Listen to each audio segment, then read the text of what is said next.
All right.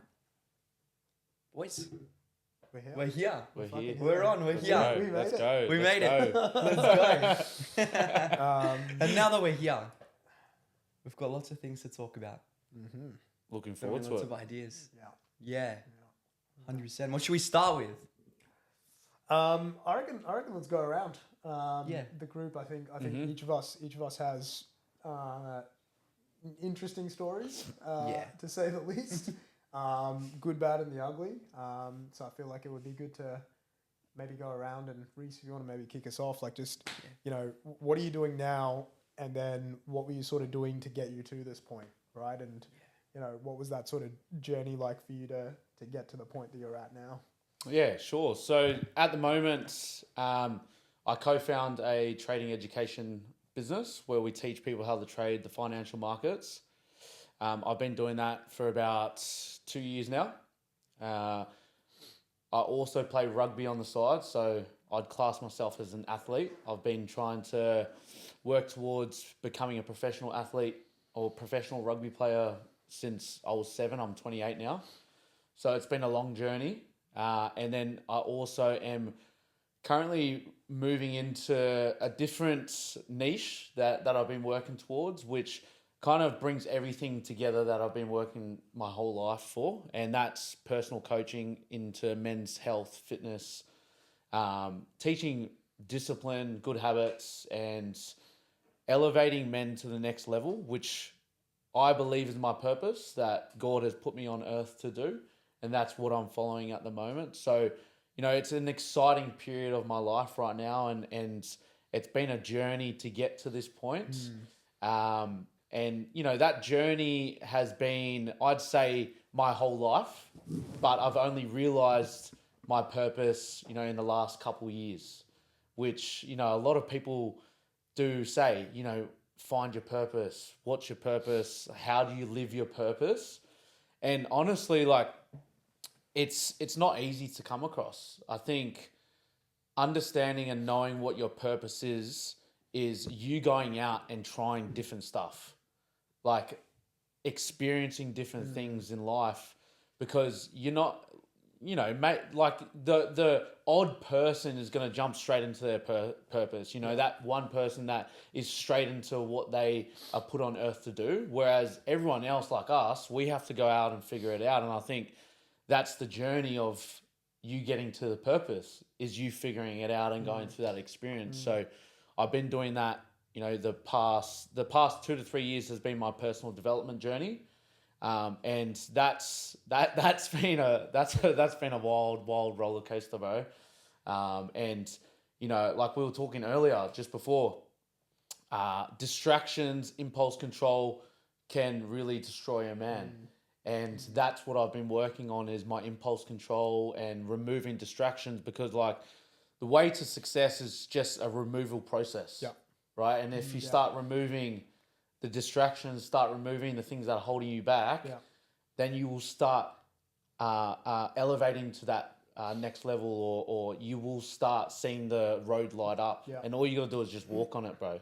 So that's my journey, and that's where I'm headed at the moment. So I'm really looking forward to it, bro. Yeah. What about yourself? Where are you at the moment, man? Yeah. So, firstly, I know you just gave us the surface level highlights. So, and I've known you for a couple of years now, and so I know, I'm keen to get into the details of it. Yeah, right? of course. And I feel like you and I both have putrid past. You're not wrong.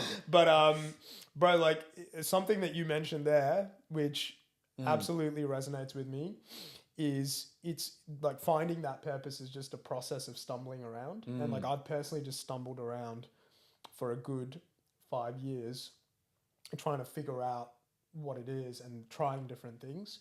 So the thing that I really realized was my purpose came to me when I was clear. And when I was partying and, doing drugs and drinking far too much alcohol and living hedonistically, that purpose didn't really come to me because I couldn't hear anything. I couldn't listen to anything. My mind wasn't clear. I couldn't you know, it's like the universe would send me something and I was too busy medicating myself with distractions to be able to pick up on it.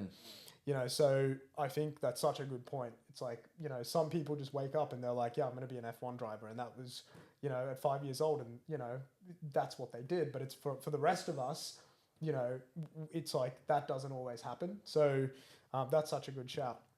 But yeah, man, my story. So look, at the moment, I work in corporate sales. For, you know, I've been in corporate sales for the good part of, you know, 8-9 years now. I've sold technology services. I've sold software. I got into that purely by chance. So I studied a finance and economics degree. I was like a hardcore statistics, quantitative, you know, analyst nerd. I tried doing that for a bit. I got so bored. I absolutely hated it. I looked around at the people that I was working with, and I just said, I don't want to be like any of you, right? Like, none of you have the lifestyle that I want. None of you live healthy lives. So I decided to shift out of that industry. You know, it was around 22. A mate of mine gave me a call, and he was like, hey, do you want to come work in sales? And that was, you know, 9 years ago. So I've been in technology sales. And on the side, I've also just launched my personal brand and my coaching platform around people that want to get into sales and then also succeed in corporate sales, specifically for business to business selling technology, right? So that was kind of how I made my first money, and I've had a really successful, lucrative run. And so now I'm just helping people, you know, while I'm still in the game, I want to help people, you know, achieve that level of success, right? So yeah, man, outside of that, training, staying fit, was up until recently a powerlifter. And then I decided I want to just, you know, stop being so chunky and, you know, get a bit more aesthetic, get a little bit more functional. So, you know, training, living a healthy lifestyle. I've been 5 years sober now, so I have not touched any beers of the nasal kind. So yeah, I feel like my parents are going to see this. So I don't wanna yeah. Okay. So it's all on the table now, bro. Look, so I've stopped doing cocaine for 5 years. But look, to your point, right? It's not what I do, it's what I don't do that has helped me succeed. And I, up until 26, had literally nothing to show for my life, and I was making 150 to 200 grand every year, and I had nothing to show for my life because I was just pissing it all away on partying and alcohol and drugs and like just stupid stuff. And so I'm such a big believer that if I just remove things from my life, I can be successful. Because at 26, I woke up and I was like, I'm stopping this shit. I'm done with this shit.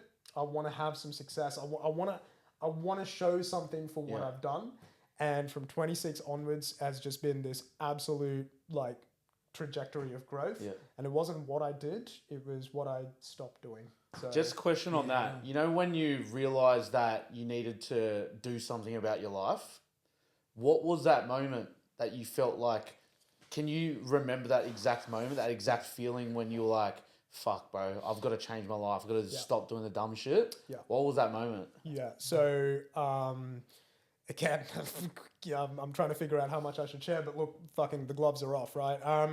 So I was reaching this point where, like, in the movie The Joker, not the Heath Ledger one, the Joaquin Phoenix one, like, there's just this scene where he's just completely unhinged, and you can just tell, like, this guy's just living off the rails.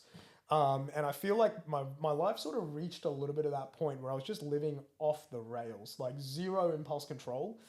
And it was actually a sequence of 3 days that led up to the day that I woke up. I woke up on a Sunday morning, and it was 19th of September, 2019. I remember that today. I actually have it tattooed on my forearm. But like, I woke up on that Sunday and I distinctly remember looking at myself in the mirror, and I was coming down and I felt horrific. And I just looked in the mirror and I was like, you have nothing to feel proud about. Like, it was you're a putrid pig. Just disgusting. And I still remember taking a shower that morning, and I literally felt like I was washing my, like, Washing the sins the away. filth off me, mate. Like, and so what led me to that point of just saying I'm fucking done was on Thursday night. I started to feel like, okay, like earlier in that week, I started to feel like something's off. I was like, this is just feeling really out of hand, really out of control. What were you most ashamed about? Sorry to interrupt, but What was I most ashamed about? Dude, one of my friends from uni, he actually messaged me and he said, it was probably about a month ago. He messaged me and he said, dude, thank you for everything you did for me at uni. You were such an inspiration. Like, you know, the reason I've done so well in my career is because of the support that you gave me in uni. And he said all these really nice things.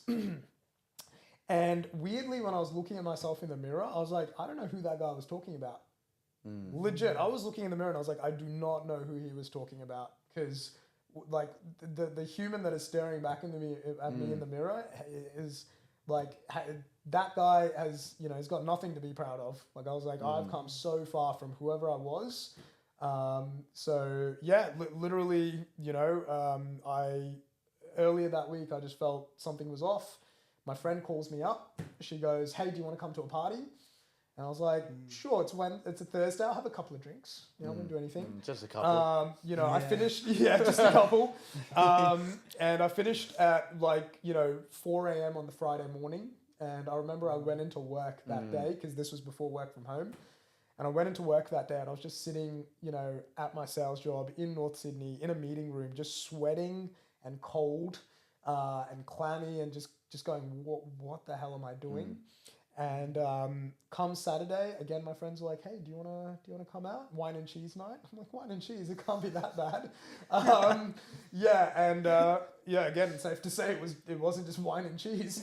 And woke up on Sunday and that was the last day. September 19th, 2019. I love that. And I was like, I'm fucking done. I'm so done with this shit.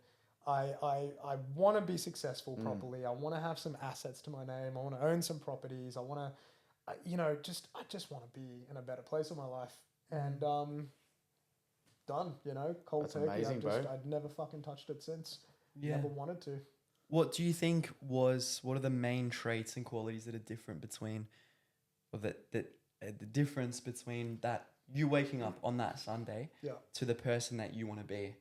What are the main separating factors? Bro, I'm always like, I'm an extremist, and I feel like I've seen that as a common trait with a lot of athletes as well, right? And I saw that in Reece. Like, I remember when we first met, I saw that full journey of you, like going from high-level athlete to, you know, high-level Gronk. High-level degenerate. High-level degen, right? And I was like, and I saw that in me as well. And I just, like, I've always just been a fucking extremist. 0 to 100. That's it. 0 to 100. That's Man. it. There's no in between. There's no in between. Yeah. It's all in or all out. And so I think that was the trait where it was like the trait was always there. Yeah. I just needed to like point it in Redirect the right direction. You know, and move it away from, you know, horrible things to productive endeavors. So that was just the fucking game changer. That's amazing, bro. Now your life, obviously, you know, I understand where your trajectory is now. Like, just removing all that now from there to then. Like, what do you think the biggest difference is? What do you feel? Like, how do you feel on a daily basis compared to when you were doing all that stuff? Dude, that's such a good question. It's I just feel clear. And there's like the excess regret that comes from living horribly is just not there. You know, and it was like a slow process of eliminating other things too, right? It was like I kind of got the big iceberg out of the way, and then I had to kind of get all the other little things out of the way, right? Like overconsumption of food, you know, my like binge eating, right? Like I used to like do like you know, bodybuilding type stuff and men's fitness type stuff. So I had a weird relationship with food. I would be like diet, binge, diet, binge. So it was like getting that out the way, you know, stuff that I wasn't proud of, stuff like porn, like unproductive online consumption, right? So it was this slow process. But the biggest thing, dude, was just like that excess regret. Like I don't wake up feeling like, you know, I deserve bad things to happen to me. You know what I mean? 100%. You know, Yeah. And that's the amazing thing about, you know, where we're at the moment. And that's, you know, where I'm moving towards in men's coaching is because I want to share the message. I want to share to people. It's, you know, not putting people down, but bringing people up with us on the journey, because people, when you get to the level of where we're at, and we're not even at the top level, you know what I mean? We're not even near where we need to be. But even if you just get past that level 1, level 2, level 3, and slowly progress, you just start feeling like how you're meant to feel. Yes. You know? And then when you start feeling how you're meant to feel, then you can start stacking and compounding even better things on top of each other. Exactly. And like it's the biggest thing, like as men, is the removal process of distractions and things that hold us down, because we're in us innate, we're animals. Yeah. That's just how it is, right? That's I'm a dog. You know, and we do animalistic things. Yeah. And, you know, when we get our hands on things that are going to produce us fun or things that are enjoyment, right, in a bad way, then we just go all in with that. And unfortunately, that leads to bad decisions. You know, for me, it always led to, majority of the time, it led to bad decisions. It led me to houses I didn't want to be in. Yeah. You know, and late nights, you know, early mornings. And going back to your point, and like, you know, I'm happy to discuss all this and tell my life, and like everyone online knows me as an open book anyway. Everyone knows my life, so I like sharing a lot of this stuff. And you know, going back to your point when you're like, I got up, I got home at 4 a.m. and then went to work the next that morning. Yeah, the amount of times I've done that, and you're using so much energy to just stay awake. Yeah. Just like to hold your eyelids awake and get through the day. Yeah. And then when you go home, you probably, by the time you end that day, you just want to get back on it again because you're like, I made it through the day, I might as well. Yeah. You know, and like the energy that you use, the mental capacity, all of that, I just decided, like when I was doing that, I had the realization what am I doing? What the fuck am I doing with my life? I could put all that energy into something that could produce me something productive, you know? And when you start just, like, as you said, just transferring your energy from one thing to another and from a bad thing to a good thing, then that's when you start unveiling what you're meant to be doing, right? Dude, and the results just start flooding in, bro. It's crazy. 100%. Nick, how about yourself, dude? So I feel like, actually, backstory to Nick. So how I met Nick was actually at the gym at Fitness Playground. And I remember all of the personal trainers there, like the majority of them, I hope, if they see it, whatever. They're a bunch of cunts, right? They're a bunch of cunts. Like, I was going to say, we've got like something absolute, like you could just tell, like there was just such a lack of passion. And then I just see Nick, and he's fucking bouncing around. He's got that young energy. He's excited. And I remember the first interaction we had, dude, I just, in like the back of my mind, I was just thinking, don't let them take that away from you. Like, don't let them fucking steal that energy, because like you were probably one of the few, if not the only PT there that I encountered where I'm like, this guy's juiced up for life. Like he's not dragging his ass in. Like he like fucking wants to be here.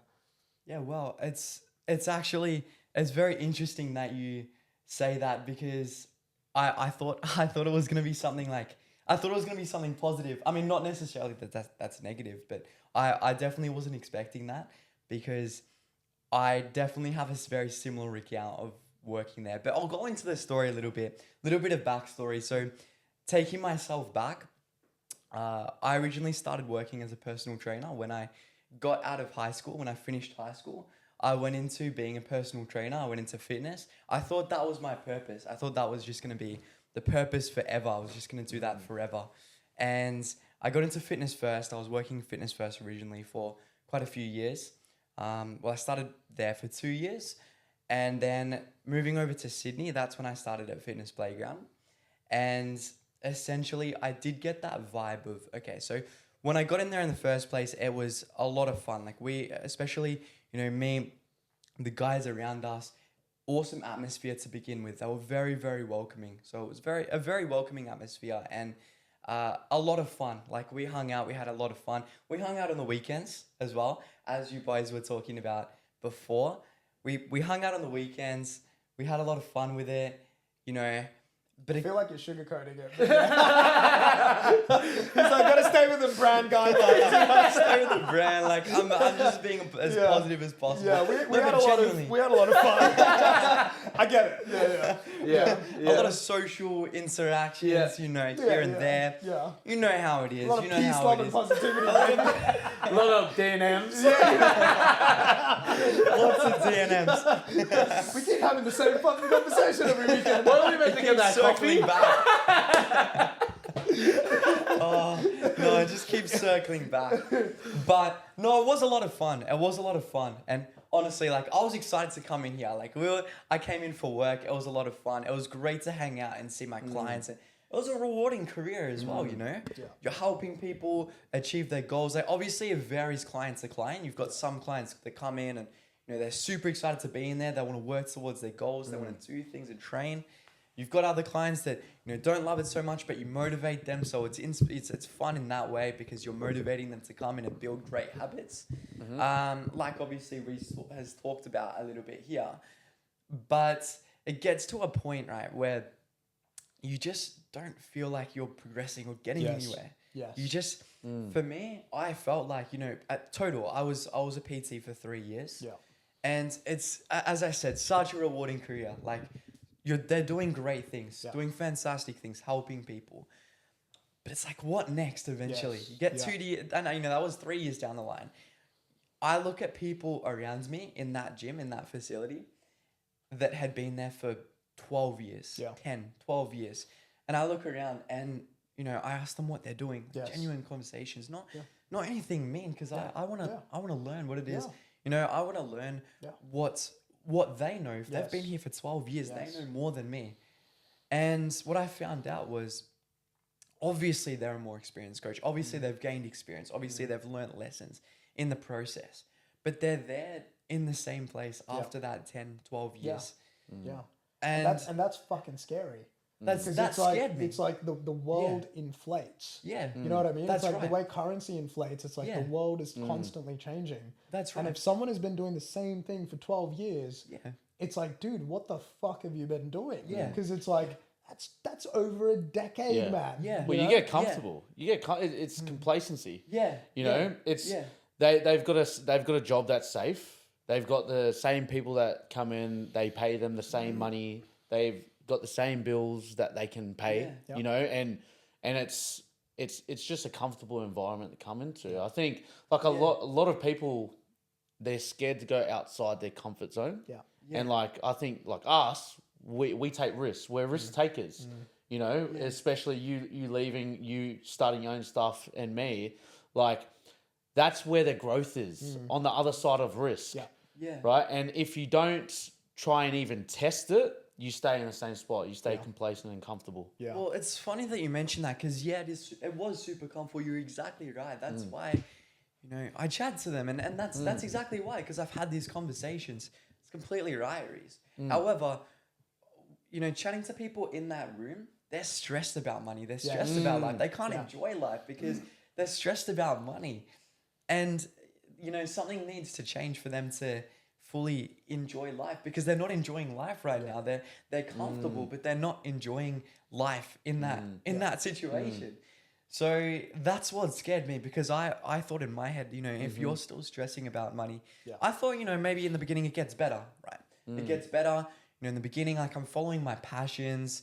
There's the classic kind of thought that you don't have to, people who are very passionate, they do it because they're passionate, not for money. Like that's what, that's almost a bit of a lie that, whether it's a lie or not, but that's something that people have sold us essentially. And so that's what I thought in the beginning was, I'm just passionate about this. I'm going to do this, whether I get paid or not, I'm going to just do it. But then when I see people 12 years down the line, stressing about money, not living the life that they want to. Yeah. That's scary to me. And that's what drove me away from the industry. That was the main thing. Plus the idea of generating more impact. Like I wanna progress financially, but also in the impact that I make to others. And if that's still the same circle of people, that's scary too. So that's essentially where I was there in Sydney. Leading on from that point, I don't know how much I can say because that was a bit of a story, actually. There was a bit of a drama there because I moved on to another gym. Okay. And a lot of my clients actually followed me. They wanted to continue training with me. If you're not working there, still say it. Say it. Yep, Yeah. say it. Yeah. Why not? Yeah. I moved to a gym that was over in Redfern. It was Jay's like laughing. He's like, cut the camera there. He's like, say it. Say it. Let's just say it. Let's say it. Yeah. Okay. By the way, I did sign an NDA on this one. Oh, and don't say it. Don't say it. Don't say it. I really want to. I want to share. Can we get like a glimpse? I'm gonna walk around the edges of the NDA. Let's not document it and say it because that can be admissible in court. I'm gonna skirt around the edges of the story. Okay. So I was at that gym, essentially. I got to that stage where I'm like, okay, I'm still very, very stressed about life being here. Yeah. I still want to be a personal trainer because this still feels like my purpose. My purpose is still to impact people and teach them fitness. Yeah. So I went to another gym, 10-minute walk away. That was not I didn't mean to do that. It was just, that was where the opportunity was. Picked up that gym, worked in there. And naturally, my clients have built up a relationship with me. They haven't built the relationship with the gym. So the conversation came up and they followed me over to that new gym. Yeah. Over at that new gym, I mean, this wasn't all of my clients, just a few of them, essentially. So a few of them came over. I picked up some new clients, continued my career there, which it was essentially a lot better paying, essentially. I was paid better. My clients were treated better, I feel. And it was a great place to be. It was great for a little while. Yeah. And and then essentially I got into a conversation with the old gym. And it's you can essentially obviously get into a bit of trouble if clients follow you across. The other thing as well, so what probably led me into that, getting into a bit of trouble there, was me going back to the old gym and having a conversation with the PTs. And I essentially went into the PT room, basically. I went in and I sat down. I said, look, guys, you guys can do your passions. You guys can teach people fitness. I know how passionate. Obviously, there's plenty of them that weren't, they were coming in, they weren't super happy about it day to day. But deep down, majority of the people there, they're passionate about fitness, whether it's coaching people or not, whether it's coming into work or not, whether they're passionate about that is maybe a bit of a different story, but they love fitness, essentially. So I said, look, guys, no, I'm not saying anything, but I think you haven't got the best, I don't think this is the best situation here. Love it. These are your this is what you're paying the gym. And I laid down, I just simply put it in front of them. I wrote down, okay, this is your expenses to the gym. This is what you're paying them. Yeah. And a lot of them didn't even know that what their expenses were to the gym. Yeah. I'm like, this isn't right. This isn't correct. And that's a side pivot, but that's such a good point. Yeah.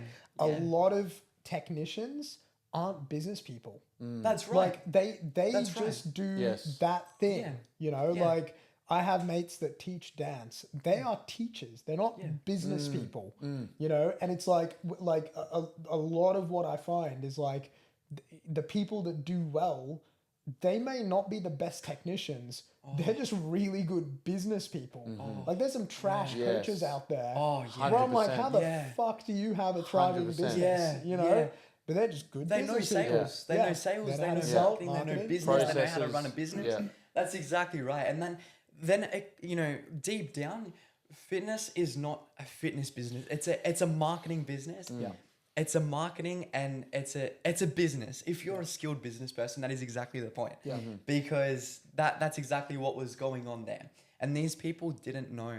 These people didn't know how to run a business, I would say. I know that's a big claim. Yeah. But that's what was happening. That's what was happening. So that's what got me into a little bit of trouble. So you went in there and you went in. So let me replay this back if I understand. So you went to a different gym. You took a bunch of clients with you.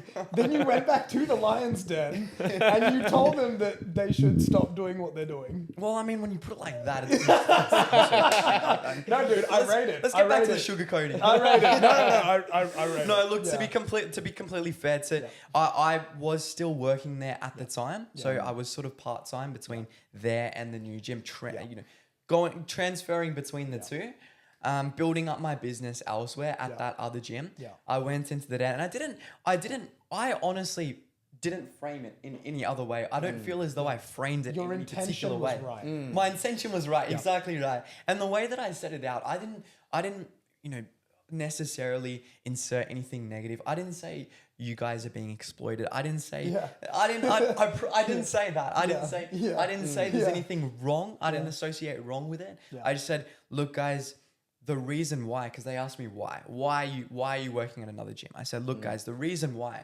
is because these are your expenses and these are my expenses elsewhere. Yeah. It's logical. Yeah. And a lot of them they were completely unaware of that. So I just don't think it's fair to, I think if you're going into that arrangement, you should be very aware of what the entire scenario, everything, the entire contract, the entire scenario. So that was my belief. And and then where did that lead you from there, from the PT route? Where did you go from the PT route? 100%. So after that, that's when I picked up the camera again. So I've always been pretty passionate about video and the camera. And that's probably a little bit of an element that I missed out at the start of my fitness first journey. So when I first started as a coach, a lot of people, as we were just talking about, get into it because they're passionate about fitness. And I was no different. So I got into it. I loved fitness straight out of high school. That was the only thing I loved. I wasn't super academic. I didn't excel in any other areas in high school. So I loved fitness. I was training. So that's when I got into doing my certificates, getting qualified, and then getting straight into personal training. And I got into that because, as I said, I love fitness. I thought it was a complete fitness job. Got into that. I realized that, okay, now I'm suddenly running my business. Because if just maybe for some people at home that if they're not quite aware, you essentially have to pay rent to the gym. So you run your own business. In the majority of gyms, how it works is you go into the gym, you pay the gym rent, and then you run your own business with the clients. So whether that's chatting to clients on the gym floor, whether it's maybe social media, chatting to people outside in the world and coming in and bringing them into the gym, training them, that's how it works. And so I realized that this is a sales and marketing game, because if I didn't know sales and marketing, I'm not going to have clients. It doesn't matter how good I am as a personal trainer. It doesn't matter. It doesn't matter if I can get someone jacked and ripped in 6 weeks. It wouldn't even matter, because I need to know sales and marketing to get any clients to communicate that message. So that's when it started, that journey of learning these skills. So starting with the trainings at Fitness First in the fitness world, and then learning trainings elsewhere in sales and marketing. And then from there, I again had no idea I was getting into sales and marketing, but I loved it. So I started, making my first few sales with personal training and really, really enjoying it. And I realized that I needed a way to get more clients. I needed a way to get more people in front of me so that I could actually sell them on the idea of transforming their physique, transforming their life, whatever that may look like. So I needed more people in front of me. That's when I went to social media content. So I started making social media content, making videos of me training, working out. And it was just something that I did kind of with my spare time at Fitness First, between training clients, being a personal trainer. And I started to get a couple of clients from it, essentially. That was when I was still in Melbourne. And then when I moved over to Sydney, I started doing it a bit more, getting it a bit more frequent, got a couple more clients from there. And I started doing that eventually for other personal trainers. Obviously, that gym we talked about, there were a lot of personal trainers. So we had 37 PTs, which is a huge number for a gym. So plenty of personal trainers to film for. I did it for free to begin with, filming for clients whenever I could, filming for people. And yeah, absolutely loved it and just started doing that more. And that led me into the media and marketing. So picked up marketing, started studying marketing, and then got into making videos for clients in the fitness industry. Nice. That's what I do now. So How long have you been doing that for? so it's coming up to 9 months now. So Okay. I've been living in Melbourne it's been 5 months now. Before that, I was over in Sydney. And so it was just that first couple of months, I was sort of transitioning between personal training and the media side as well. So yeah, it's been my 9 months. Yeah. For you, like when you first transitioned into running this business now, what do you feel like was the biggest obstacles to get into this business? Into the media business. Yeah, into the media business. Yeah, that's a really good question. Definitely trust building, I would say. Now, this wasn't so much, I'll add a bit of a caveat, it wasn't so much a challenge for those personal trainers that I already know, because that power is so strong when you know someone, when someone trusts you. It doesn't matter if it's in a completely different domain. So these guys trusted me in the domain of fitness and being a personal trainer. They knew that I was a passionate trainer. They knew that I loved what I did in that sense. And they knew that I got results with my clients. But for that reason, they trusted me to make videos for them. So that was with the other personal trainers. That was an easy but trust building exercise. In terms of building trust, especially when I moved cities, and also when they banned me from one playground, fitness playground. When they banned me from there, that effectively shut down my business, because my business was, I was filming for personal trainers in that gym. That was the mecca. That was the mecca of my business. So that shut it all down, and I had to essentially find some trust elsewhere and build trust outside of that gym. And so what I did after I moved down to Melbourne was I did a ton of free videos. I made that offer completely risk-free. I said to businesses, reached out to gyms first. I said, I'll make videos for you for free. You don't even have to lift a finger. I'll come in while you're training clients or going about your business. And if the video sucks, if it's absolutely shit and you fucking hate it, then there's no loss to you. There's no loss to you, because you're going to be training your clients anyways.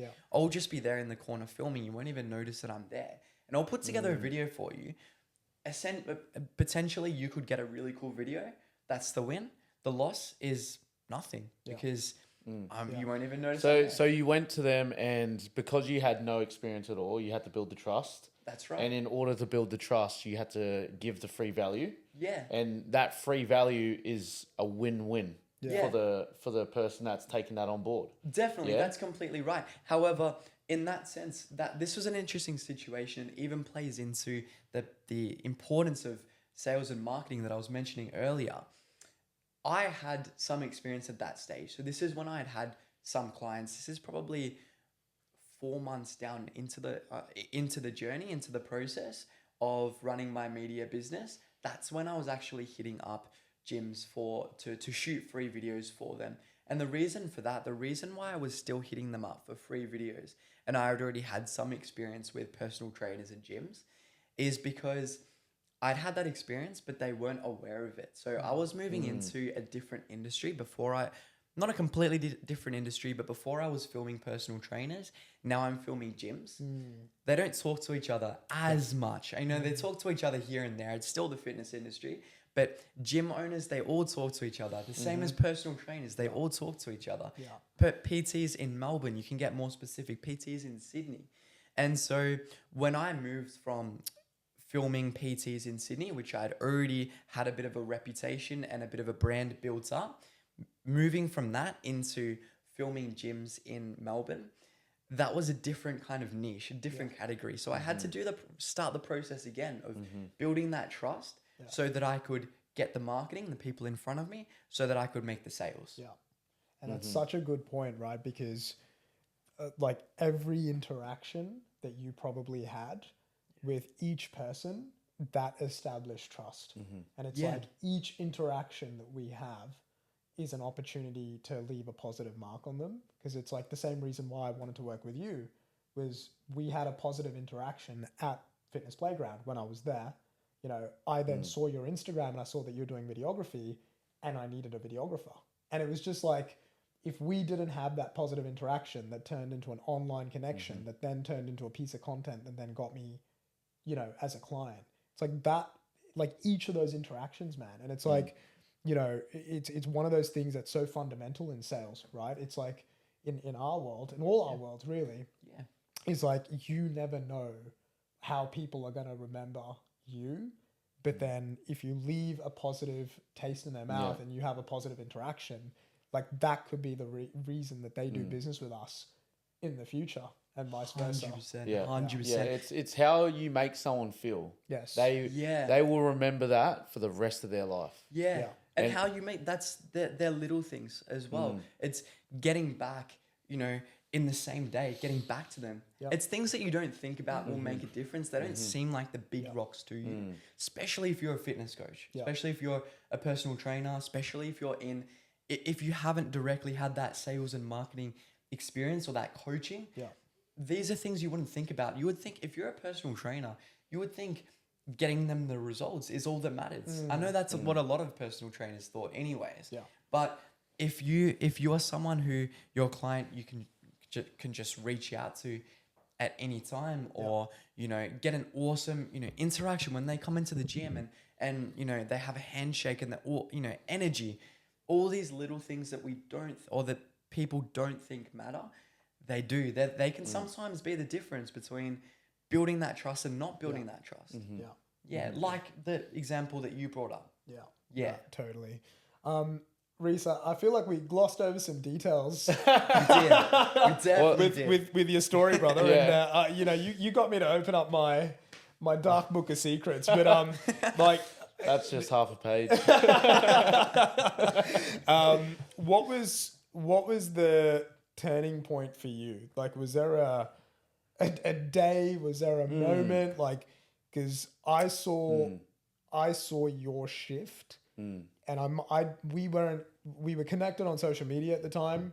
Shout out to Sash, your sister. She's an absolute legend. But like, I saw that change over time, but I don't think I ever understood what made you want to change. But like, what was the lead up? How were you living?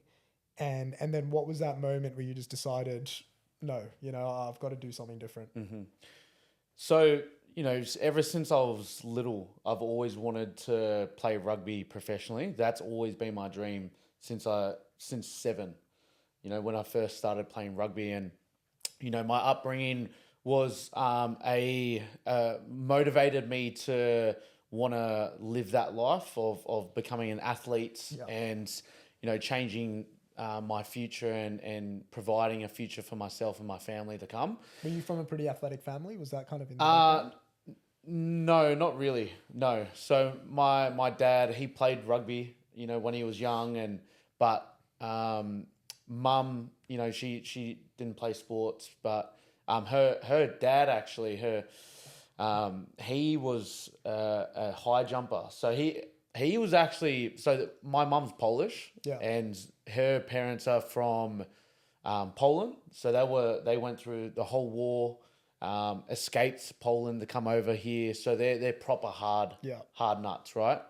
But anyway, so my mum's dad was a high jumper. So he was pretty athletic, right? And my younger brother, actually, he was a really good high jumper. He broke records as well when he was doing little athletics back in the day. But, you know, like on that side, not really. You know, we don't really have any professional athletes. You go to my cousins and all that, there's professional athletes. Like, we've got a lot of different athletes, you know, externally. So that was always a driver for me, because, you know, I wanted to play rugby. I wanted to look after my family. That was the motivator for me. And, you know, through playing up until about, you know, 18, when the alcohol and that started coming in. So by the way, I moved to New Zealand when I was 15. So I was brought up here, moved to New Zealand when I was 15, went to school to Otago Boys in Dunedin. And, you know, New Zealand is a big drinking culture, right? And also big drug culture down in Dunedin especially. Yeah. So, you know, when 18 came around, we were on the piss every single weekend. Yeah. And that's because alcohol over there, you get 12 cruises for like $20, right? So it's cheap. Yeah. And, you know, the big egos, rugby boys, like teenagers, you know, we're coming up. Who can drink the most? Who can get smashed the most, you know? And then that was, you know, like a goal of ours was drink as much piss as possible before we get to town. So we'd go through maybe 1 or 2 boxes of alcohol before we get to town. Yeah. Right? And then we'll roll into town and, you know, you wouldn't even remember anything. You black out. Yeah. So it started there. You know, that habit of drinking every single weekend started in Dunedin. And I was playing rugby through this period, right? Yeah. So, you know, as an athlete, like you touched on earlier, because you're an athlete and because you're training so hard, you feel like you can treat yourself or you can destroy your body because you're going to make it up in training the next day or the next week. Yeah. Right? And that's always been my mindset is I can destroy my body as much as possible because I'm going to go train hard anyway. Yeah. You know? And honestly, when you think about it, when you're young, you can do it. Yeah. But like it takes a toll on you and you don't know that it's taken a toll on your body and your mental health as well until later on when it comes out. Right. So and it's that mental health component. Yeah. Right. Because it's like you're literally like filleting your soul. Like you're just just taking chunks out of it, just doing serious damage. But then you like, especially as like athletes, like you like same thing. I used to like get on the bags, get on the booze, and then I'd still be in the gym the next day. Yeah. Like you still show up. 3 shots of coffee, 2 Powerades, sweating that crap out of me. Yeah. And I'm like, let's go. Let's go again. Because it's like, you know, you're 23, 24, like you have like Wolverine level healing abilities. Like you're just like nothing. Yeah, can honestly, stop you don't get hangovers. Yeah. And you're just like, okay, let's go again. Yeah. You know? And you're honestly invincible. And you know, a lot of guys that are listening to this, or young guys that will be listening to this, you know, if you are trying to progress in sports, career, whatever, you know, just tailor it back a little bit. And if you could remove it completely, like you're going to be on a whole different level and you're going to speed up that whole process of achieving that goal very quickly. But again, it comes down to the choices that you want to make. And, you know, you can make the choice to get better. You know, like we made it a little bit later. Yeah. You know, but if I had the guidance, you know, and said, hey, look, pull your fucking head in. Yeah. You know, this isn't where you should be. Yeah. And gave me, you know, that guidance or that voice to tell me what to do, I would have listened. Yeah. You know?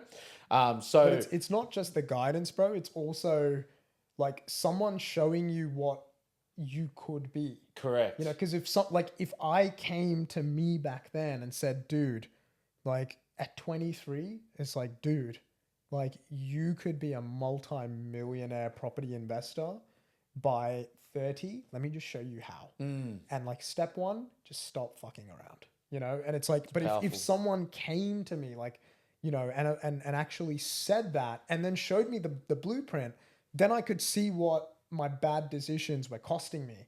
And I could go, yeah, that's fine. Like throw that out, you know, let's replace it. But it's like, to your point as well, it's like, I almost feel like we have to also show that next generation that, hey, look, if you put this shit down, like here's what you could be, right? And 100%. I feel like, you know, no one wants to be, you know, it's not like no one wants that for themselves, right? It's like they look at that and I would have looked at that and gone, shit, yeah, like I would love that. Just show me how. I don't know. I'm making too much money at a young age and I have stupid friends, right? It's like if I was able to go to me and say, here's the alternative, it's like, of course I'd take that, right? It's that's just adding to your point. Yeah. Yeah. It's so true though. And like not many people want to share that or tell people to stop doing it because, you know, they're looked down upon, or they're going against the societal norms. Yeah. You know, that like, oh, why are you doing that? Why are you staying in? Yeah. You know, why don't you come out? It's just one drink. Yeah. You know, and that just that language there, if someone's speaking like that, you just know that they don't have the best interests at heart for you. No. Because that person will get you to come out, but they're not the ones that have to take all the guilt and the shame and the shit the next day, right? That's on you. And you know, so when I came back to Australia, so I moved back end of 2017 and brought that habit with me. You know, that same habit from New Zealand over here. And that carried on, you know, through for literally until I was about 25, you know. And Australia isn't just drinking over here, right? Like it leads into, you know, a lot of other stuff. The drugs are big over here. Like it's the biggest country that sells cocaine in the world.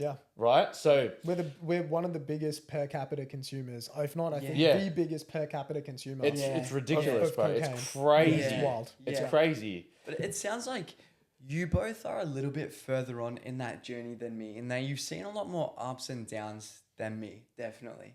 So from my, I guess, limited experience so far, it seems as though having that clear purpose, which we've dug into a little bit so far, but we haven't dug into it too much. But how it seems as though so far in my journey, when I am at that stage in my life where I have that very clear purpose, that's where I'm able to avoid the temptations or do the things that I need to. That's where where I've got that clear direction. It seems as though that purpose is ever changing, and I'm not sure, this might be something that I imagine people at home, and I'm not sure if you guys have experienced this before, but I've definitely experienced it, and it's probably something that I'm experiencing a little bit at the moment. It's a situation where my purpose seems to change. You know, my purpose originally, as I said before, was very much, and sorry to take the spotlight off you, Reece, just quickly, but it's still on it, by the way. I still look good. He's still jacked. He's still massive. Still got a pump before this. The Reece appears to have a couch on it. No, but it seems as though I completely lost the train of thought. But The purpose is switching up. So originally it was very much in fitness. And if you ask me, like when I was 18, like what is your purpose? I would say it's fitness. It's to teach people fitness specifically. It was so specific. Now it's different. It's changed up. And I think, well, for me at least, I have definitely mistaked, you know, when something changes in your life, when the goalposts kind of change, it almost feels a bit inauthentic. Like it almost feels a bit wrong. It almost feels like a bit weird when it kind of changes. I'm wondering, just for, you know, guys that are maybe younger than you, is this something that either of you guys have experienced before? Dude, like that's such a fucking good question. And like Reece, like we're 3 years separate us, right? 28, I'm 31. Yeah. Like nothing fucking clicked for me till I was 30. Like when I say clicked, it was like the direction really clicked. Like I'd started to achieve more stuff in my life. Yeah. But when I was 30, I was like, oh, I think I have like the direction nailed down. But it's like where you're at right now is such a good place because, and like if I was kind of speaking to my younger self almost, right, I would say keep doing what you're doing, like live hard, but don't engage in the wrong behaviors, right? It's like go at your goals hard, but don't engage in the wrong behaviors, because what I did was live hard and engage in the wrong behaviors. So like, but we're taught that in corporate, play hard, work hard. You know, like you know what, like fuck that. It's fuck bullshit, that. bro. It's absolute bullshit. That's what keeps you a slave to the corporate world, bro. 100%. That's exactly why they put it in there. 100%. And it's like for anyone that thinks that like, oh, I can't be in sales and not drink alcohol. I'm like, like, motherfucker, you can. Like, you absolutely can, and you can kill it because you'll like, kill it even more. Exactly. Remember we were speaking on the phone where like these high performers, they are, because they get results, because they're, maybe the top of the sales team or in any industry that you're in, because you're performing so high, you think you can have that release or ease that pressure.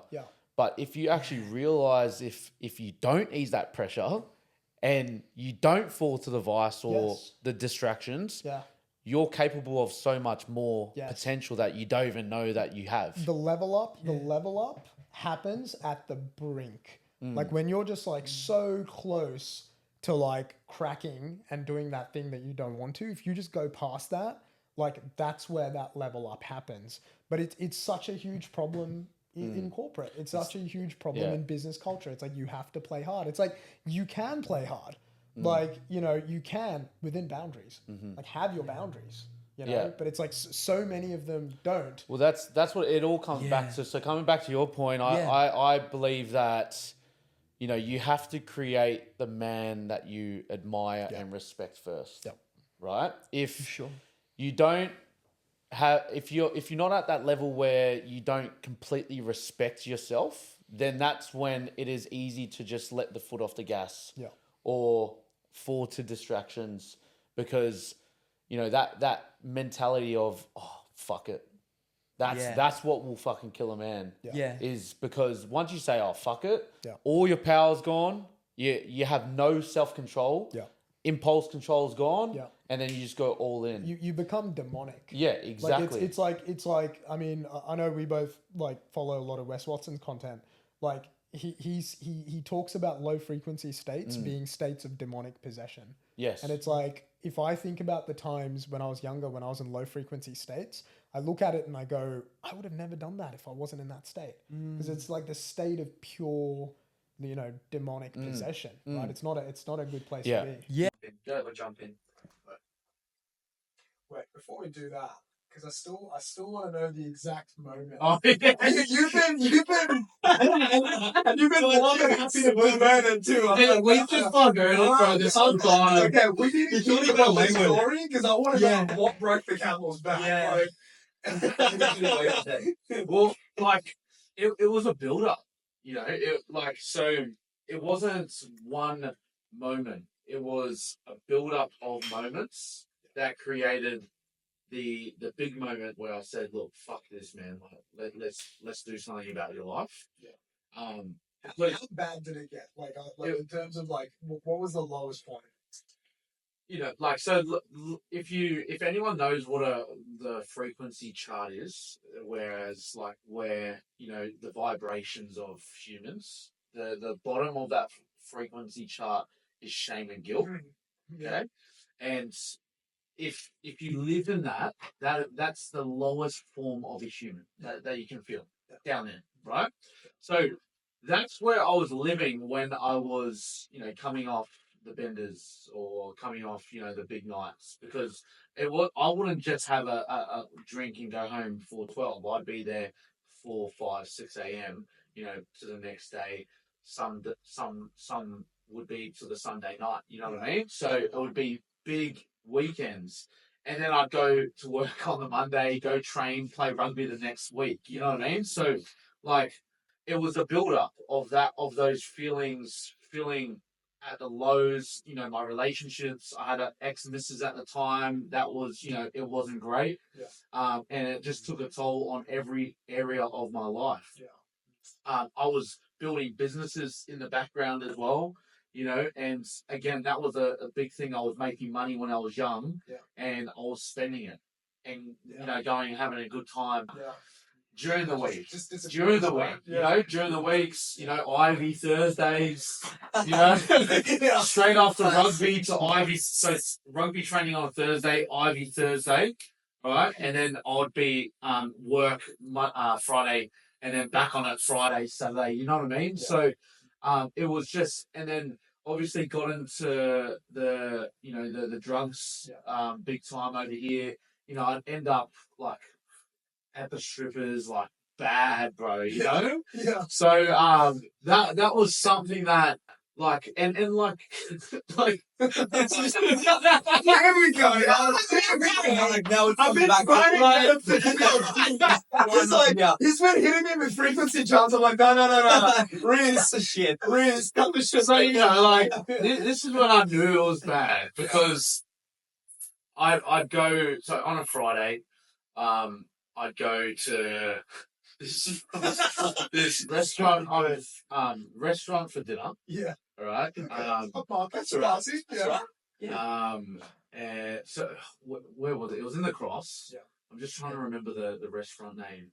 It was right next to the strippers' Dollhouse. So Dollhouse. Yeah. So you got Dollhouse, and then you've got the restaurant. It's like an Italian restaurant. Pasta, pizza. Yeah. So I go there. So I'd go there before the strip club opened. So, you know, get on it, start getting smashed, Long Island's, cocktails, you know, a few cheekies here and there. You know, even the owners were on it. You know what I mean? Like that area is dark, bro. It's the darkest place in Sydney. Yeah. King's Cross. Don't go there. Yeah. You literally feel it. You cross the threshold of the big red Coca-Cola sign. Yeah. You cross the threshold and you're like, oh God. Like, what is this? But then you know what's crazy? Once you get to that end of that strip and you turn the corner, you're on Potts Point. You're like, oh, this is quite nice. But it's just that one strip. It's like, have you seen The Lion King when they're at the top of it? And they're like, and he's like, Simba, don't go to the darkness. That's an Cross in Sydney. Anyway, so, I'd eat there and then wait, like you could literally see the strippers walking by on the pavement. Yeah. And you know, they've been and they're like, hey, fuck's it. they've been hoodies, you know, and then you go in when it opened. But you know, the time when like I thought I was low key. Yeah. I was like, no one knows what I'm doing. Yeah. Anyway, went to rugby training, and one of the boys was like, Dollhouse. I was like quietly, you know, while I was getting dressed, and I was like, I'll just keep going, and then he was like, Dollhouse, and I was like, fuck, someone see me, it's over, it's done. I mean, the real question is, how did he see you? Well, this is the thing. He knew someone that worked there, and they said my name, and I was just like, this is fucked, bro. Like, someone that knows that shit about me, and it's like how quickly it can spread. I was just disgusted. You know, I was like, this is that I don't want my name even tied with any of that shit, you know, like my reputation and all that sort of stuff. So that was a big moment. But the actual defining moment was when I woke up. So this was quite similar to you. Big night. Woke up on the Sunday. Right. Sitting on the couch, just, you know, no brain cells. Just fucking Uber Eats, shit food, you know, felt shit, headache, felt like, honestly, like a fucking weasel of a thing because, you know, you're depleted. You're depleted. You lose, right? Like 5 to 7 kilos. Literally, I just felt like skid. That's, you know, and I was just sitting there and I was just like, fuck. Like, I'm going to feel like this until Monday, Tuesday, you know, I'll get into training. I might start feeling better. Wednesday, I can start thinking straight, and then, you know, Thursday, I'm productive. That's literally what the cycle was for me, and how long it took. And then I started working backwards. I was like, okay, I'm wasting 3 to 4 days a week. And I'm doing that throughout the whole year, every single weekend, every single week. And I just realized in that moment how much time of my life I had wasted. It's 120 to 160 productive days a year. Yeah. Literally more than half of my year was feeling like an absolute fucking putrid animal. Yes. You know, and feeling just like dog shit. And I never wanted to feel that way again. And I was just like, this I'm never going to achieve my goals. I'm never going to get to my the outcome that I want. I'm never going to live the life that I want to live.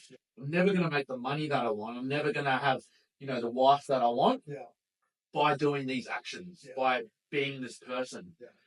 So that's when I started changing, and I had to change, bro. Otherwise, like, I was going to stay in the same shit doing the same thing. And there was no way that I was going to let myself do that, because I know I'm way more capable of so much more. Like, I've got unlimited potential that I'm just capping. So I needed to remove that, and that comes back to the habits, the impulse control, the self control, the trust. I didn't have any of that. So I slowly had to rebuild that with myself and build that respect, because I had no respect for myself. Because, like, when you're going out and doing that shit, you have no respect for yourself at all. And people don't actually realize that. So you got to start building the respect by doing daily actions that are going to build that respect again, right? And that trust again. And in those daily actions, those vices, those distractions aren't part of it. So you just got to remove it completely and start building, good habits, right?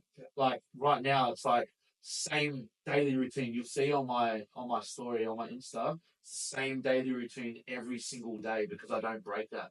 And that's what keeps me aligned, and that's what keeps me respecting myself and trusting myself, because I know I'm going to show up every single day and do the exact same thing that I said I'm going to do, and I'm going to hold my word.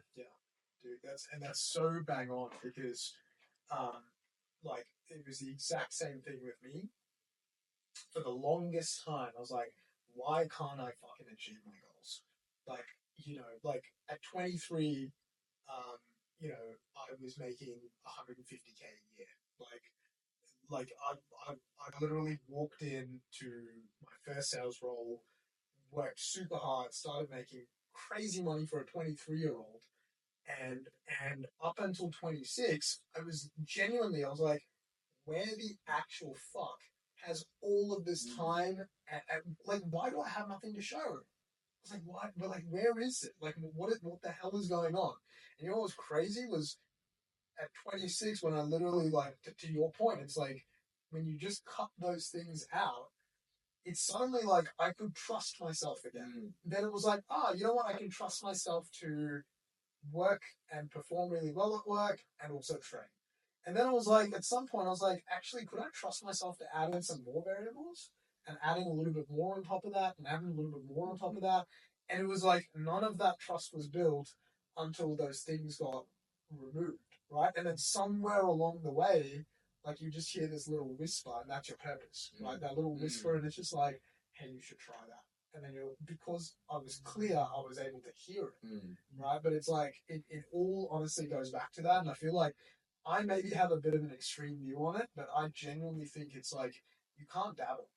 Like, just don't dabble. Like, there is no. It's true. It's true. Like, I say it all the time. Like, you got to do extreme to get extreme results. And it's all in or nothing type thing. Especially, for our type of personality, it's all in or nothing. So, someone that has the same personality, and there's a lot of men that have the same trait. Any man that has that control to be able to drink one, we got to study you. Because you're a special breed to be able to do that. Right? But the majority of other men like us and everyone else essentially doesn't have that. Right? So we need to be able to create that and build that trust within ourselves. I don't actually buy that, though. When someone says they can just drink one, I'm like, you can drink one, but things are going good in your life. Like, I want to see if you can just drink one when things are going bad in your life. You know what I mean? Because, like, I used to be able to just drink one, and then when things started going south at certain points, then it was I had to drink 10 and cocaine. So I'm like, so I honestly, like, that's why I think, like, I back you on that, where I'm like, just don't dabble. Just don't, because it's like that, like, that's the price of who I could be that I'm putting on the line there. And I'm kind of gambling, because I'm like, if things go south in my life, then I might just go from drinking one to drinking a lot. Both of your journeys seem very interesting to me, just in a day that is very, we're surrounded by. We talked a little bit about social media content off the camera, But in an age where we're surrounded by content of 19-year-olds making 500 grand a year doing whatever, playing on their phone, playing on TikTok, making supposedly 500 grand a year, you know, driving around in Lamborghinis on private jets. That's an interesting question that raises, because you both have mentioned that you didn't find your purpose until later on, and at least until after that, 19, 20, 21, 22-year-old sort of range. I know a lot of, people, probably even my age of 21 years old, a lot of guys in particular my age are feeling insufficient. They're not feeling great about themselves because they're looking at these 19-year-olds doing these things on Instagram. What would you say if you were talking to your younger self, and your younger self, let's say your younger selves had they had access to TikTok, Instagram, that was scrolling right now, just scrolling into infinity, looking at this content and just drawing comparisons between themselves then and that content. What would you say to them? Is this a positive thing? Is it a negative thing? I'll start with you. I wanna hear from you, Joe. Dude, content is really powerful. Yeah. So, going back to daily routine, daily routine is huge for me. So, the first thing that I make sure that I do is I have a playlist or multiple playlists that I've got. Sorry, Jay, should we pause? No, you just ran out of battery. Yeah, this one's still live. Yeah, easy. So I have a playlist which is basically if I've seen a good interview, if I saw a good thumbnail, if I saw I watched one this morning because I needed a little bit of that belief that what my business can take off. Was I watched a video from founder.com that talked about a guy who sold a peanut butter company for 281 million. And I was like, I saw that video and it was in the morning. And I was like, you know what? That video is the video I need today, because I need a bit of belief. So it was like, the first thing I do is make sure that the content that I consume in the morning is extremely positive. I want to see business success, not trash motivation, morning motivation. No. I want to take in a story that's really constructive. And so, on the topic of content, we can consume, but we need to curate what we consume. And I've literally just curated my algorithm to even on Instagram, fitness, business, success. That's all. No tits and ass. Zero. And it actually astounds girls where they'll be like, oh, do you follow Instagram models? And I'm like, I don't follow women and just hand out attention for no reason. My attention has to be on the mission. And I've literally had female friends be like, wow, I'm really surprised you don't do that. And I'm like, of course you don't want to do that, right? So it's social media, I find is so great. I just curate it to help me, right? So if I'm not creating, I'm consuming shit that is going to make me better. But it's that's hands down the best way I've found to consume social media. If I'm not creating, I'm connecting. If I'm not connecting, I'm only consuming shit that is going to be beneficial, right? And that is even to the extent of the news, right? I don't yes, I'm interested in US politics, but I don't want to have US politics come into my mind when I want to be focused on producing high value results in my life. It's there's a time and place for that. It's not now, So it's I think we got to control the algorithms. 100%. If we talk more on the topic of that content, so the positive motivational content that we're seeing, because I know a lot of guys, similar to the guys in the room here, and maybe guys watching at home, are also watching this content that's motivational. They've got this mindset of they need to watch something that's positive to uplift them, to move them forward, to give them belief, bro. Yes, you know what I mean. It's and that's why I don't watch just random motivational content. It's for me right now, it's very business centric. So it's specific stuff on business. Right. But it's we gotta fucking curate who we follow. Yeah. Do you think that motivational content can turn into being toxic if you're drawing comparisons too often between yourself and others? Dude, possibly. Right? Yeah. I don't know about you, but sometimes I think- I do that. Yeah, so the thing with social media that everyone needs to understand is that 99% of it's fake. Yeah. Okay? Yeah. So, these lives that people live, it's all, 10x, Yeah. but it's fake, right? So, the young guys that are watching these lifestyles and saying, I want this, I want that, why, like, I want it fast. Yeah. These kids that make money, for example, on crypto, right? They make it fast, but they haven't worked anything towards achieving that. So they don't have the concept of work, right? To obtain that the prize of what they've achieved. So when they lose it, right, they don't know what the fuck to do because they haven't done the journey. So so people that are watching social media and seeing guys that have already done the journey and they're already at the outcome, at the end result, you got to realize that like they've already done the journey. That might be 5, 10 years, 20 years of work that someone's put in, and they're showing their life now. Yeah. Right, and I think it always comes back to the person who you are. Right, so if again you don't respect yourself and you don't admire yourself and you're looking for validation in all these other people online, then your mind's going to get twisted. And you're going to be demotivated because you see these people. But if you're solid in yourself and you believe in yourself first, then none of that shit's going to affect you. Yeah.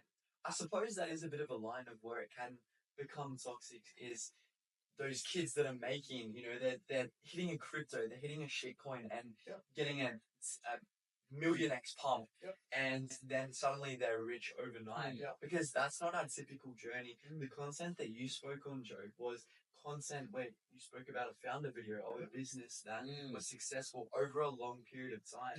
This is not the same type of content. This is not the same content. It's not the same thing. So this here, I guess we need to really think about that kid that's 17 that just, put in $10 and hit a 1,000 million X pump on whatever shitcoin, whatever dog lick tag. Dog lick tag.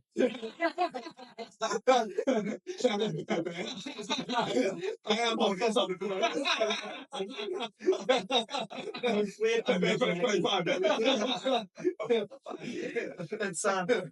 It's like what can they actually provide? What can that kid tell you that's gonna provide you or you value? Like what's gonna be that's not motivational. Dude, it goes back to this thing. Like I learned this in real time, right? When I was younger. Money amplifies, success amplifies, and I talked a little bit about this in one of the videos that I did online. But I grew up really humble, like stable family, but like we didn't have a lot. And when I came to Sydney and I first got into sales, my first paycheck that was a big commission check was 52 grand in a single payday. Like that was over and above everything else I was making. And in that moment, it amplified who I was, right? It amplified that I had a scarcity mindset, that I had literally no financial education, that I did not know how to handle my emotions. I did not know how to pick my friends, and I had no impulse control. It amplified all of that because at the end of that year, I got paid in January, and by the end of that year, I had burnt through all of it and all the other money I'd make during that year, right? And so that was a lesson that it solidified in my heart. I was like, money is just a fucking amplifier. Success is an amplifier. And it goes back to like these kids, right? It's like some of them get it really quickly. And some of them, a small percentage, they can handle it, right? But most of them, they don't handle it, right? And especially when they just make it on some like, cum coin and they put $1,000 and they catch like 1,000 or 10,000 X, right? It's like they have not learnt anything, bro. Like, they have not built any skills. They haven't learned to sit down and focus and do work. They haven't learned to plan. They don't know how to sit down and have a conversation. Like, if Big Reece pulls up and shakes their hand, they're probably like crap themselves because they're like, oh, this is a grown-ass man. I don't know how to like even have a conversation with a grown-ass man, right? It's like none of those skills get built. So like, you know, the great thing about what we're doing is that we're leaving an impact that will be positive for young men coming up, and I think that is the most important part. Is that what we're doing is we're sharing what we do, and we can get that message out because a lot of kids they're following the shit online, right? Whereas if they can come across our content, you know, the algorithm might just put it in their favor, and then they see us, and then that could be the one switch that just changes their whole life completely. And you know, that's, you know, what the message that we give out, positive stuff, like we just can't stop doing it. You know, we gotta be proud of what we're doing and be confident in what we're doing and just keep going because, you know, if we can teach the younger guys, the younger kids that are coming up that hard work is real work, then you will get rewarded out of that, and you will build long-term habits, long-term things to ensure that you can actually build a good life for yourself. Foundations. Exactly. Actual foundations. Yeah, foundation. And then, you know, that goes into like our next generation, our kids. You know, we're the ones that need to teach them what we know now.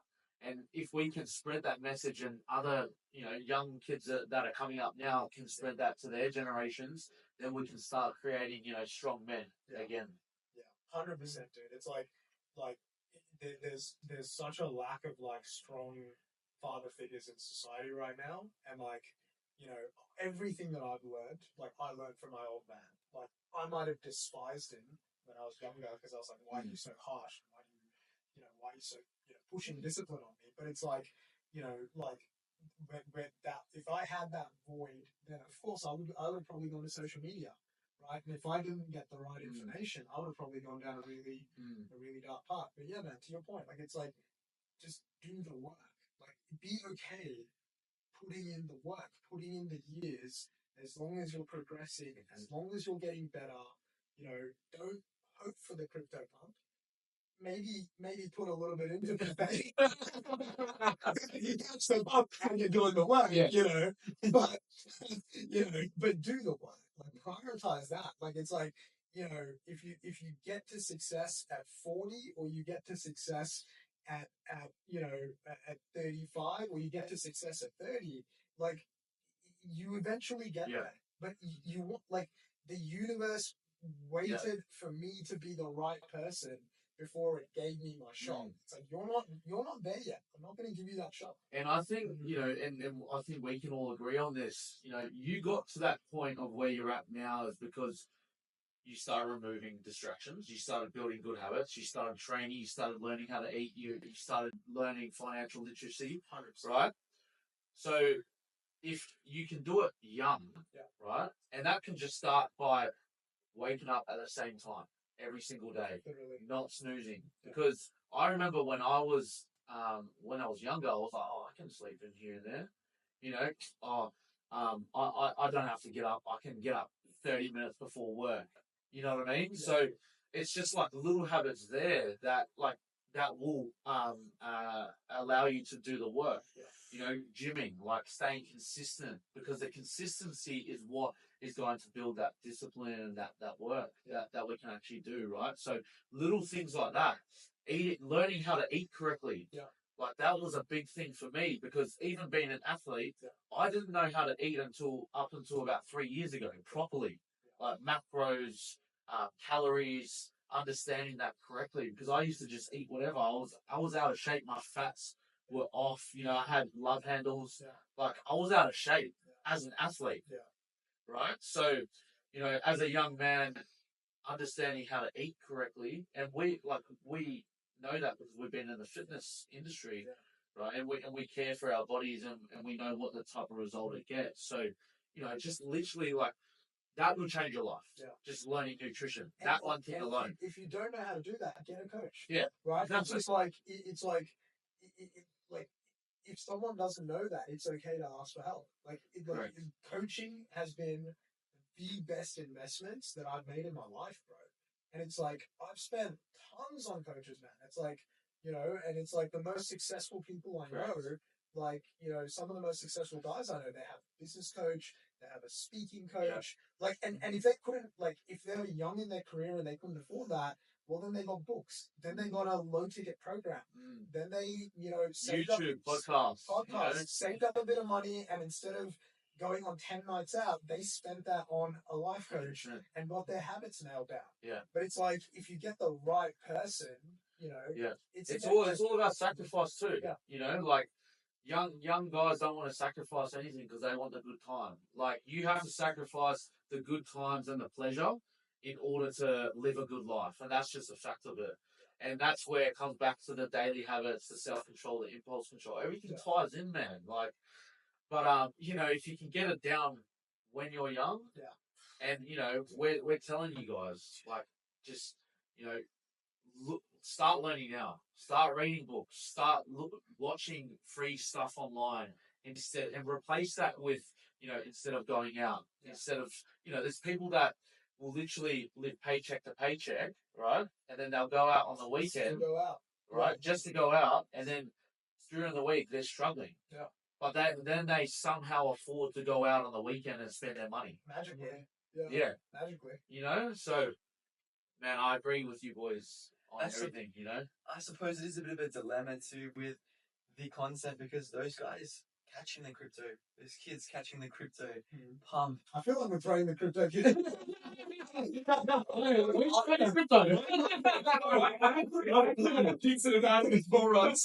I think it's a good move. Actually, 2024. I think it's gonna be a good year. Yeah. But besides that, fuck the crypto guy. No, but I know what you mean. They're coming up with fast money. Fast money, and if you look at the content, a lot of it will be. That's what I mean. I'm not saying it's a bad investment. Or I'm not saying I'm not trying to knock it. I'm just saying it's one of the methods. Sometimes even trading can be one of those methods. So it doesn't mean that all trading is bad. It just means that sometimes people utilize it. Sometimes people get lucky with it, like they do with anything. And I guess there is a small chance that you will get lucky with trades, and there's a small chance, very, very small chance that you'll get lucky with crypto. And it happens from time to time. But a lot of these kids are maybe flexing the cars, they're flexing the watches, the whatever it may be. And this has become a little bit of a symbol though. So when people do get a little bit of money, they're not investing in a speaking coach or experiences or books. They're investing in watches so that they can put it on their Instagram. And that seems to be a little bit of a problem to me, because now they're not learning those skills that is so important when they could be. They have, it doesn't compare to how much that watch costs. It doesn't cost a lot to hire a coach. So their perception's flawed because they think that money, because they made money so quickly, right? Then they can spend it on those lavish things that are going to bring quick pleasures, right? Whereas they don't want to put in the work for the long haul to get a pleasure for the long time, right? So of course. The biggest lesson that I took away from 2024 was, so I almost bankrupted myself on a property deal gone wrong in January, and I saw for about 2 months I was in pure fight or flight survival mode, trying to fix the situation. And